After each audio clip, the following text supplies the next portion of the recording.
pense qu'on part sur un Rob. Hein. Je ne voudrais pas m'avancer, mais... Ok. Alors. Rob Aegis. On part sur Tonen City. Comment vous dire que les stocks vont s'évaporer? Du côté des Aegis, quels avantages on va avoir dans le match-up? C'est pas très compliqué, Rob est énorme. Est-ce qu'il est sec? Probablement, c'est un robot. Rob est un très très gros personnage qui va se faire combo facilement.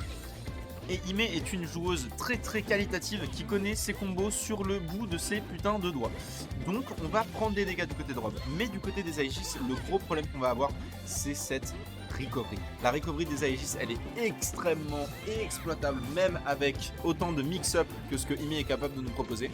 Et Rob, c'est un des persos les plus à l'aise off-stage de tout le jeu. C'est un des rares persos qui peut teabag off-stage s'il en veut.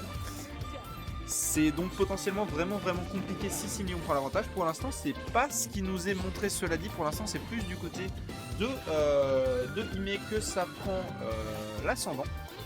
Même si, voilà, on se fait remonter parce qu'on le rappelle, le damage input de Rob, il a vraiment pas besoin d'en rougir. Hein. Pour le coup, c'est quand même un perso qui tape fort et qui met des coups vraiment conséquents. On n'est pas mort parce que Tonen City, c'est quand même un plafond qui est vraiment très haut pour compenser ses hitbox sur les côtés qui sont misérablement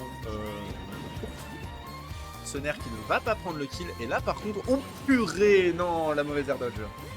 Ouais, non, l'air dodge qui pour le coup lui a coûté cette première stock. Et maintenant, on a une Ime en avantage de 2%. J'ai rien dit, c'est un even. Ce side B qui peut être vraiment tricky, hein, on le rappelle. Ok, on a le gyro, on va pouvoir l'utiliser. On a ce tout de mort.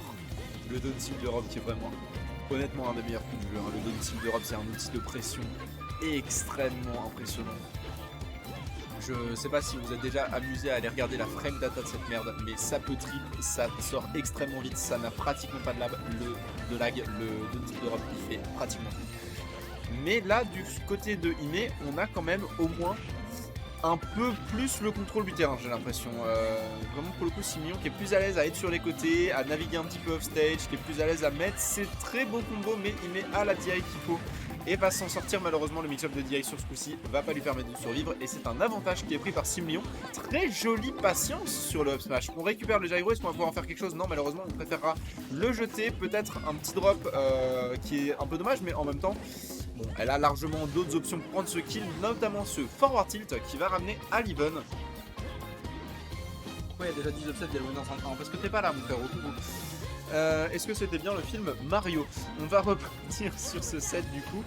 Attention à ne pas laisser trop de place à ce Simlion. Simlion, on le rappelle, qui est un excellent joueur de Rob. Au-delà d'une personne que ça me fait trop plaisir de voir, c'est aussi et surtout vraiment un très bon compétiteur. C'est vraiment quelqu'un qui peut faire peur à beaucoup de monde à Strasbourg, surtout s'il revient de manière plus régulière, comme ça a l'air d'être le cas actuellement. Et il est en train de nous le montrer, hein, parce que là il est en train de tenir tête à Ime, qui est quand même vraiment pas n'importe qui à Strasbourg, qui est quand même une très bonne joueuse et une spécialiste de son perso. C'est vraiment genre, elle est notoirement connue pour ça. Ok, Sonner qui va battre l'option de Ime, je crois que c'était un donner. Attention à ce rayon laser, attention à ce side B. Ok, est-ce qu'on prend le kill? Non, on prend pas le kill, c'était bien DI de la part de Similion. On va éviter cette énorme hitbox du up B. Et à vrai dire, même si on l'avait pas évité, je pense que ça aurait pas aidé. Ok, attention à ce gyro, est-ce que c'est la mort? Est-ce que c'est la mort? Oh, on a eu la patience, malheureusement on n'a pas eu la patience au bon endroit. Est-ce que ça DI bien? Ça DI pas assez. Ça DI pas assez, ça tue vraiment très vite, vraiment très tôt. Et c'est une game 1 qui est prise par 6 millions.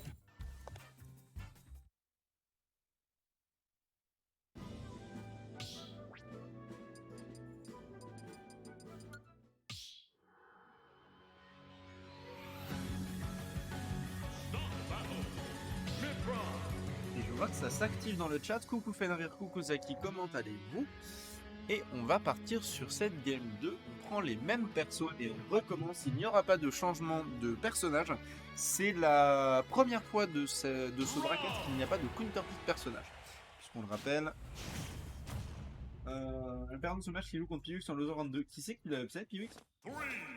J'ai pas vu le bracket, je veux bien l'info. On repart sur Tonen City, hein. Manifestement du côté de Ime, on part du principe que le problème ne venait pas du terrain et honnêtement j'aurais tendance à être assez d'accord puisqu'en l'occurrence on a perdu ses kills, on a perdu ses stocks sur des up air sur Tonen City, donc qui est pourtant notoirement une plateforme, enfin un terrain où tu as plus de mal à tuer par le haut. Donc là vraiment le souci c'était pas le terrain, je pense pas. Ok, là Ime qui est énervé pour le coup, hein, qui nous fait bien comprendre avec cette dash attack qui était peut-être pas volontaire, ça ressemblait à une missile coup, ça c'était pas caractéristique. On prend pas le kill et heureusement, parce que là je pense qu'il y aurait en lancer de manette pour le coup, mais c'est une phase qui a failli être extrêmement propre, qui a failli être trouvée par 6 millions. 6 millions qui est immédiatement revenu au score, hein. Vraiment là il est à 75% déjà d'accumuler sur cet Aegis face à un 96 qui lui ont été infligés. C'est pas grand chose, surtout quand on considère la différence de poids. Rob c'est quand même vraiment aussi lourd que gros. Ok, le Faratil quand même qui va prendre ce kill du côté de Ime, il faut surtout pas perdre le contrôle du terrain. On se fait passer au-dessus par ce Rob, on prend ce upper, on prend les dégâts, ça va pas tuer parce qu'encore une fois on est sur Tonen City. Ok, très joli side B. On a sûrement tenté de footstool, ça n'est pas passé. Cela dit, ça a failli tuer en soi, hein. C'est déjà un Rob à 171%. Voilà, c'est une première stock qui part quand même. Ok. D'accord, ok. Voilà, pour le coup, du côté de Ime, ça va être le jeu du... Pendant combien de temps je peux survivre en te grattant des dégâts assez régulièrement avant de prendre ce down smash qui va prendre le kill. Non, ça va, ok, ça revient vraiment de pas grand chose. On fiche des trucs un peu... on fiche des arcanes un peu obscures, hein, du côté de 6 millions. Là, je pense que le kill aurait été trouvé à partir du up-tilt s'il y avait eu un pair immédiatement. Il a attendu. Je pense qu'il a un tout petit peu trop peur de ce... Pardon, ce foresight. De ce foresight, hein, cette option des Aegis qui leur permettent de juste se barrer et te mettre dans une situation de ralentissement. Mais là pour le coup on va trouver le kill, c'est que 37%, 45 maintenant qui ont été accumulés sur le Rob. On continue, on se prend un combo qui fait vraiment mal. On va sauter sur le shield de son adversaire du côté de Ime. Ok, attention à ces combos gyro. On va éloigner son adversaire avec ce magnifique side B qui est une très bonne option de Get Out of Me, hein, on va pas se mentir. Get Off Me. Oh non, ça c'est pas une bonne idée de foncer là-dedans, mon cher 6 millions, hein. C'est une option de la trap qui est très appréciée de notre Aegis main, comme elle nous le montre une fois de plus. Et encore une fois, c'est un 6 millions en désavantage certain. Le up B un peu piffé, je me demande si c'était pas un side B miss input, mais dans tous les cas, ça a fait les affaires de la bonne Ime qui du coup maintenant récupère encore plus en avantage et qui va pouvoir continuer à dérouler ses combos de l'enfer. On a quand même un side B pour se sortir de cette situation. Ça a l'air c'est une personne profondément adorable. C'est quelqu'un que j'aime vraiment beaucoup. Ok. Oh mon dieu. Mais les Aegis off stage, mais qu'est-ce que tu fais? Putain, vraiment, genre, quand t'es une Aegis off stage, t'as qu'une option, c'est prier pour ta vie en fait. C'est surtout contre un Rob qui a tellement d'options pour te faire chier. On va dégager ce gyro, on va tenter la conversion. On a le upper, on a les pourcents, on a une stock entière d'avance. La game qui est vraiment très différente en termes de déroulé que ce qui nous a été proposé sur la game numéro 1. Et c'est un kill? Non, c'est pas un kill. Ok, Rob c'est quand même correctement lourd, les pourcents n'étaient pas encore là. On a de la rage, mais ça ne suffira pas. Et je le rappelle, c'est Tonen City, c'est quand même un grand terrain avec un plafond relativement élevé. On va juste pas assez vache pour se prendre ce down smash, ce up smash, et là ça lui aura fait ses affaires. Et c'est maintenant un 1 partout qui nous est proposé par Ime qui revient au score.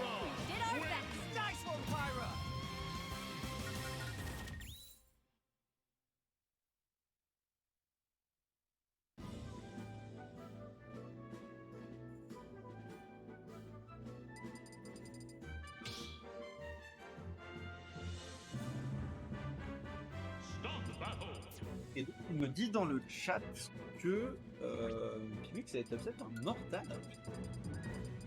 Putain de merde. Mais oui, non, c'est ce que je constate. Pimix a été upset par Mortal et Pyroli qui a été upset par Shuto.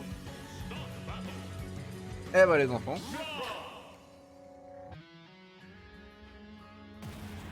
Du coup, on prend les mêmes, on recommence, hein. Voilà, c'est un Rob, c'est une Aegis. Est-ce que c'est toujours Tonen City? Je le suppose. C'est un terrain qui est quand même apprécié des deux. Ah non, c'est Lylat.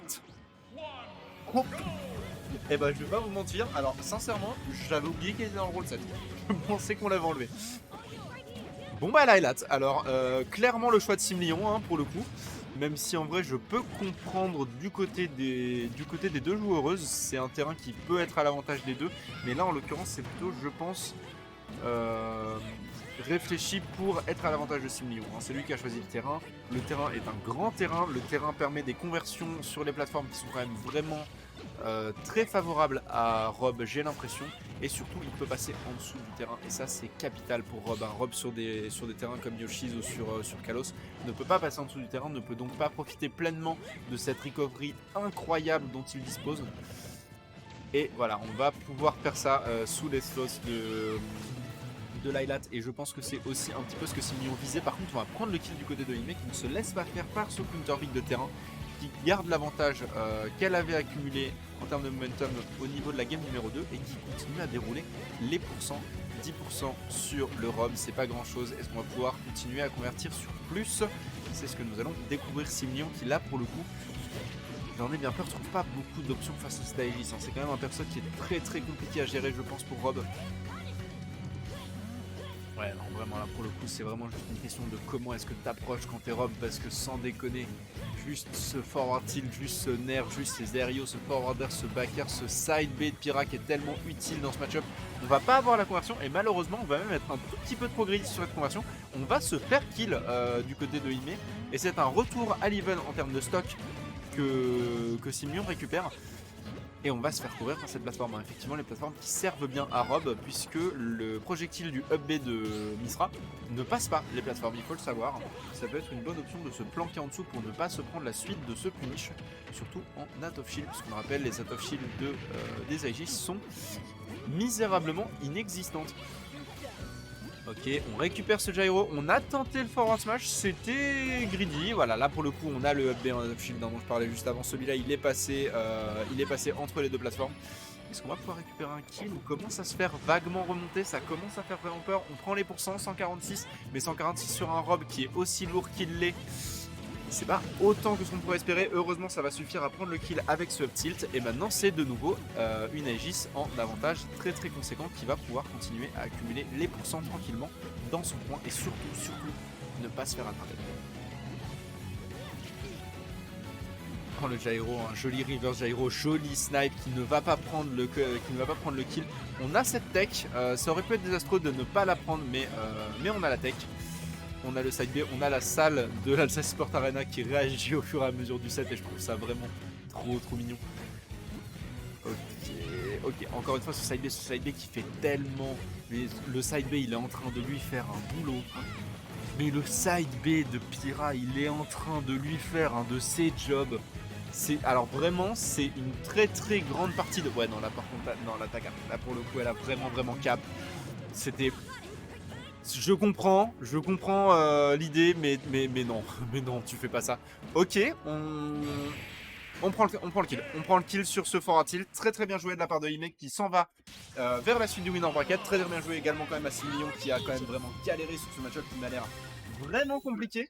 Pour le coup, le match-up a l'air horrible, hein. Je vais pas mentir. Bah oui, c'est tout à fait le souci.